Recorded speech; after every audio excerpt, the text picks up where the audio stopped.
Өнеркәсіптік электроника 3-ші дәріс. Тақырыбы: электрониканың пассивті және активті элементтік базасы, резисторлар, конденсаторлар, индуктивті катушка. Дәрістің мақсаты: электрондық компоненттердің негізгі түрлері туралы жүйелі білім беру, олардың функционалдық құрылымдық ерекшеліктерін және қолдану салаларын түсіндіру, пассивті резистор, конденсатор, индуктивті катушка және активті диод, транзистор, интегралдық схемалар, микроконтроллер элементтерінің арасындағы айырмашылықты нақты ажыратуға, сонымен қатар олардың электрондық құрылғылар мен жүйелеріндегі рөлін кәсіби деңгейге меңгеруге үйрену. Кіріспе: электрониканың элементтік базасы электрондық құрылғыларды құруда қолданылатын әртүрлі компоненттердің жиынтығы. Бұл элементтер функционалдық ерекшеліктеріне байланысты негізгі екі топқа бөлінеді: пассивті компоненттер, активті компоненттер. Бұл лекцияда біз осы компоненттердің физикалық жұмыс принциптерін, негізгі параметрлерін және қолдану салаларын қарастырамыз. Негізгі пассивті элементтерге резистор, конденсаторлар, индуктивті катушкалар жатады. Резистордың қызметі тоққа кедергі жасау және тоқты шектеу. Конденсаторлар электр өрісіндегі энергияны сақтау, индуктивті катушка магнит өрісіндегі энергияны сақтау. Электрондық компоненттердің жіктелуі. Электрондық компоненттер электрондық тізбектердің құрылысы негізін құрайтын элементтер. Олар функцияларында және физикалық қасиетіне қарай пассивті және активті деп екі үлкен санатқа бөлінеді. Бұл жіктеулер олардың электрондық сигналдармен әрекеттесу қабілетіне негізделген. Пассивті элементтер. Пассивті элементтер бұл өздігінен энергия өндіре алмайтын, сыртқы көзден алатын электр энергиясын тұтынатын, түрлендіретін немесе сақтайтын компоненттер. Олар сигналдарды күшейтпейді, тек олардың белгілі бір түрде реттейді немесе шектейді. Пассивті элементтер кез келген электрондық тізбектің фундаменті болып табылады және тұрақтандырылып, сүзгілеу, уақытша кешіктіру, резонансты қасиетке жауап береді.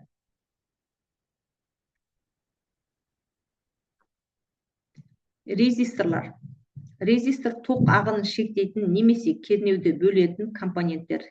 Электр энергиясын жылу энергияға айналдырады. Олар Ом заңы негізінде жұмыс істейді. Негізгі сипаттамалары: кедергінің мәні R, тоққа кедергі көрсететін шамасы, өлшем бірлігі Ом, қуаттылығы P, резистор өтетін тоқты жылуға айналдырады, өлшем бірлігі Ватт. Төзімділік, дәлдік, номиналды мәнінен қаншалықты ауытқуы мүмкін. Температуралық коэффициент, температура өзгергенде кедергінің өзгеру қасиеті. Резистордың негізгі формуласы Ом заңымен сипатталады. У тең болады И көбейтілген R. Бұндағы У кернеу вольтпен өлшенеді, И тоқ ампермен өлшенеді, R кедергі Оммен. Резисторлардың түрлері үш түрге бөлінеді. Біріншісі тұрақты резисторлар, кедергі мәні өзгермейді. Көміртекті пленкалар арзан, тұрмыстық техникада жиі қолданылады. Металл пленкалы, дәлдігі жоғары, сыйымдылық жоғары қуатқа арналған, жылу бөлу жоғары. Айнымалы резисторлар кедергі мәнін өзгертуге болады. Потенциометр қолмен бұрау арқылы кедергіні өзгертеді, мысалы дыбыс реттегіш. Реостат үлкен тоқтарға арналған айнымалы резисторлар. Арнайы резисторлар, терморезисторлар температураға байланысты кедергі өзгереді. Фоторезисторлар жарық әсерінен кедергі өзгереді. Қолдану аймағы. Радио телелерде қолданылады. Бұндағы резистордың рөлі тоқпен кернеуді реттеу. Дыбыс күшейткіштерде қолданылады. Бұндағы резистордың рөлі сигналды бөлу, реттеу. Микроконтроллерлерді қолданылады. Қорғау, тоқты шектеу, логикалық деңгейді орнату. Датчиктағы схемаларды қолданылады. Түсу кернеуін қалыптастыру, кернеу бөлгіш жасау. Резистор схемада қалай белгіленеді? Халықаралық стандарт бойынша тік төртбұрыш болып белгіленеді. Қазақстанда, Ресейде. Ал америкалық стандарт бойынша зигзаг шартты белгісі. Резистордың қызметі тоққа кедергі жасайды, электр тізбегіндегі тоқты шектеу, кернеу бөлу, жылу бөлу үшін қолданылады. Резистор электрондық схемада ең негізгі керек элемент, әрі көп қолданылатын элемент. Ол тоқты шектейді, кернеуді бөледі, қорғау қызметін атқарады, сигналдарды өңдеуге көмектеседі. Келесі компонент ол конденсатор. Конденсаторлар электр зарядын жинақтайтын және айнымалы тоқты өткізіп, тұрақты тоқты бөгейтін компонент. Олар энергияны электр өрісінде сақтайды. Негізгі параметрлары: сыйымдылық, электр зарядын сақтау қабілеті, өлшем бірлігі фарада, көбінде микро, нано, пикофарада қолданылады. Жұмыс кернеуі, конденсатор төтеп бере алатын максималды кернеу. Полярлылығы, кейбір конденсаторларда анод және катод болады, мысалы электролиттік конденсаторларда. Жиілік сипаттамаларда сигнал жиілігіне байланысты әрекет, мысалы сүзгілеу қасиеті. Конденсаторлардың жұмыс істеу принципі: тұрақты токта конденсаторлар тек сыртқа қуат уақыт заряд алады, сосын ток өткізбейді. Айнымалы токта конденсатор тоқты өткізе алады, бұл оны фильтрлеуде пайдалы етеді. Конденсатордың формуласы: С тең болады эпсилон көбейтілген А бөлінген Д. С сыйымдылық фарадамен өлшенеді, эпсилон диэлектриктің салыстырмалы өтімділігі, А пластиналардың ауданы, Д пластиналар арасындағы қашықтық. Конденсаторлардың түрлері: 4 түрін қарастырамыз. Электролит конденсаторлар сыйымдылығы жоғары, полярлы, жиі қуатты көзіне кернеу сүзгілеуде қолданылады. Керамикалық конденсаторлар кішкентай, полярлығы жоқ, жоғары жиілікті схемада қолданылады, сыйымдылығы нанофарад пен пикофарадтың аралығында. Пленкалы конденсаторлар тұрақтылығы жоғары, полярлылығы жоқ, дыбыстық және жоғары дәлдік схемада. Слюдалық, тандалық, филаметрлік конденсаторлар арнайы жағдаймен жоғары тұрақтылық қажет болатын схемада. Электролиттің керамикалықты салыстыратын болсақ, электролитті полярлығы бар, сыйымдылығы жоғары, қолданылу қуат көздері. Керамикалықта полярлық жоқ, сыйымдылығы төмен, қолданылу жоғары жиілікті сүзгілер. Қолданылуы: ток сүзгілері айнымалы тоқты тұрақты токқа айналдыру, РС фильтрлер жоғары, төменгі жиіліктерде өткізу немесе бөгеу, импульс схемалар уақытша кідіріс жасау, кернеу тұрақтандыру, кернеуді тұрақсыздығын жою, сигнал байланысы айнымалы тоқты өткізіп, тұрақты тоқты бөгейді. Конденсатордың практикалық қолдау мысалында: ток көзінде фильтрлеу, айнымалы тоқты түзетіп, кернеуді тұрақтандыру үшін үлкен сыйымдылықтағы электролит конденсаторда қолданылады.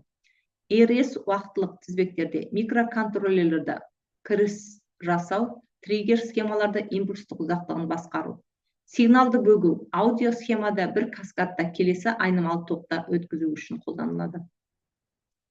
Конденсатор электронды құрылғыларда тоқты сүзгілейді, кернеуді тұрақтандырады, импульс пен сигналдарды түрлендіреді, зарядты уақытша сақтайды. Сызбадағы белгісі, шартты белгісі: бір жағы плюс таңбамен беріледі полярлық конденсаторда, полярлық конденсаторда екі параллель сызықпен белгіленеді. Конденсаторлардың қолдану аясы: айнымалы токты сүзгілеу, импульстық тізбекте уақытты кешіктіру, жоғары жиілікті сүзгілер.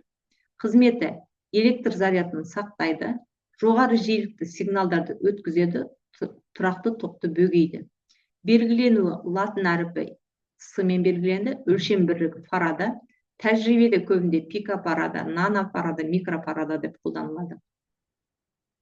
Конденсатор электронды құрылғыларда тоқты сүзгілейді, кернеуді тұрақтандырады, импульс пен сигналдарды түрлендіреді, зарядты уақытша сақтайды.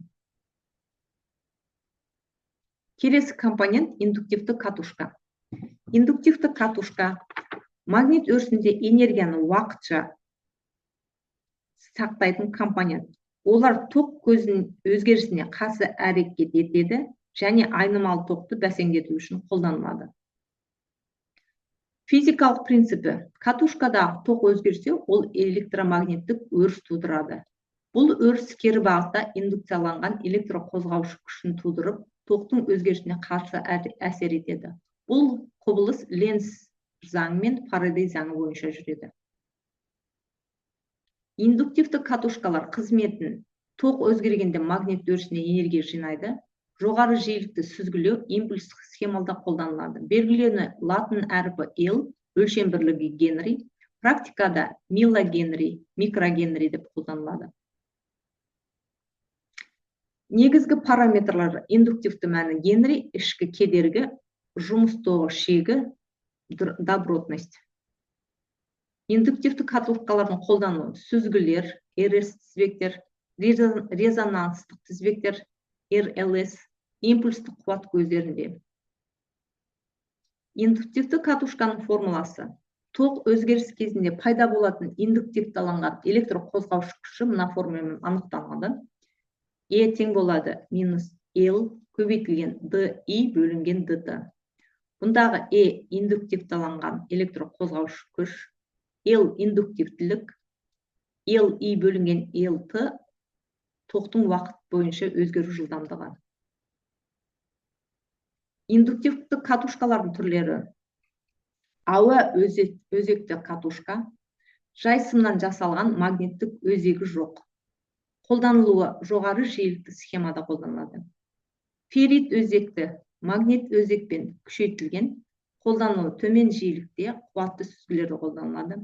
Дроссель тоқты шектеуге арналған, көбінесе ферритті қуат көздерінде сүзгілеуде қолданылады. Трансформаторлар екі немесе одан да көп орамды, қолданылу кернеу түрлендіру, оқшаулау. СМТ индуктивтілер баспа платаларын арналған шағын, қолданылуы микропроцесс схемаларда, мобильді құрылғыларда қолданылады. Қолдану аймағы: резисторлар тоқты шектеу, кернеу, бөлу, басқару. Конденсатор жиілікті сүзгі, энергияны сақтау, тұрақтандыру. Индуктивтілік сызғыштарда, сүзгілерде, генераторларды қолданылады. LS және RLS тізбектері. Катушкада көбінесе басқа пассивті элементтермен бірге қолданылады. LS контур, тербелмелі тізбек, радио жиіліктерінде. RLS тізбекте өшетін тербелістер жасау үшін қолданылады. Тәжірибелі мысал: мысалы қуат көзі схемасында айнымалы тоқты түзетіп, конденсаторлар арқылы тегістейді, ал катушка қалдық жиілікті сүзгіден өткізу үшін қажет. Артықшылықтары: қарапайым құрылым сенімді, электромагниттік қасиеті жоғары, энергияны уақытша сақтай алады. Шектеулері: үлкен көлемді болуы мүмкін, жоғары жиілікті ферритті қанығу болуы мүмкін, ДС тоқта жай өткізгіш ретінде ғана жұмыс істейді. Индуктивті катушка ток өзгерісіне қарай әрекет ететін пассивті элемент. Олар сүзгілеу, кернеу түрлендіру, сигнал бөлу, энергия сақтау сияқты функцияларды атқарады. Пассивті элементтердің салыстырмалы кестесіне тоқталатын болсақ: резисторлар токқа кедергі жасайды, конденсаторлар зарядты сақтайды, сүзгілейді, индуктивті катушка магнит өрісінде энергияны жинайды. Келесі активті элементтер. Активті элементтер бұл сыртқы қуат көздерінің есебінен сигналдарды күшейтуге, түрлендіруге немесе басқаруға мүмкіндік беретін компоненттер. Олар кіріс сигналдарының кіші амплитудасын үлкен амплитудаға айналдыра алады, немесе кіріс сигнал негізінде шығыс параметрлерін өзгереді. Бұндай компоненттерсіз заманауи электрониканың құрылғыларын жұмысын істету мүмкін емес. Активті элементтерге диод, транзисторлар, интегралды схемалар, оптоэлементтер жатады. Диодтардың қызметі тоқты бір уақытта өткізу, транзисторлардың қызметі тоқты сигналды күшейту немесе басқару, интегралды схемаларда күрделі логикалық функциялар, опция элементтерде жарықпен басқаратын элементтер. Активті элементтердің негізгі түрлеріне жартылай өткізгіш құрылғылар жатады. Олар диодтар, тоқты тек бір бағытта өткізіп, екінші бағытта бөгейтін құрылғы. Диодтардың негізгі функциялары түзету, қорғау, кернеу. Түрлері жай диод, зенер диоды, шоткий диоды, жарық шығаратын диод. Келесі жартылай өткізгіш құрылғыға транзисторлар жатады. Транзисторлар электрондық сигналдарды күшейтетін немесе коммутациялайтын құрылғылар. Олардың түрлеріне биполярлы транзистор, өрістік транзистор. Келесі функциялары күшейткіш каскадтар, электрондық кілттер, генераторлар, мультивибраторлар. Интегралды схемалар бір кристалл ішінде бірнеше электрондық элементтерді біріктіретін құрылғы. Олар күрделі функцияларды арифметикалық, логикалық сигналды өңдеуді орната алады. Келесі микроконтроллер және цифрлы құрылғылар. Микроконтроллер бір чипті процессорлар, жад және енгізу шығару порттары бар басқарушы құрылғылар. Олар бағдарламалайтын жүйелерді кеңінен қолданылады. Олардың мүмкіндіктері перифериялық құрылғылармен өзара әрекеттесу, сенсорлардан деректерді өндіру, автоматты басқару жүйелері. Қорытынды. Электрондық компоненттер кез келген электрондық құрылғы мен жүйелердің іргетасы болып табылады. Олар пассивті және активті болып бөлінеді. Олардың энергиямен әрекеттесу сипаттамасына негізделген. Пассивті элементтер электр энергиясын өндірмейді, тек оны тұтынып, сигналдарды өңдеу мен тұрақтандыруға арналған. Ал активті элементтер диод, транзистор, интегралды схемалар және микроконтроллер сыртқы қуат көздерінің көмегімен сигналдарды күшейтіп, түрлендіріп, немесе басқарып, күрделі электрондық жүйелердің негізін қалайды. Электрондық компоненттердің қасиеттері мен функционалдық ерекшеліктерін терең меңгеріп, инженерлік ойлау қалыптастыруға, схемотехниканың негізін игеруге және заманауи электрондық құрылғыларды жобалау қабілетін дамытуға мүмкіндік береді. Осы тақырыпты меңгеру арқылы студенттер болашақта күрделі жүйелерді құрастыра беріп, теориялық және практикалық базаға ие болады.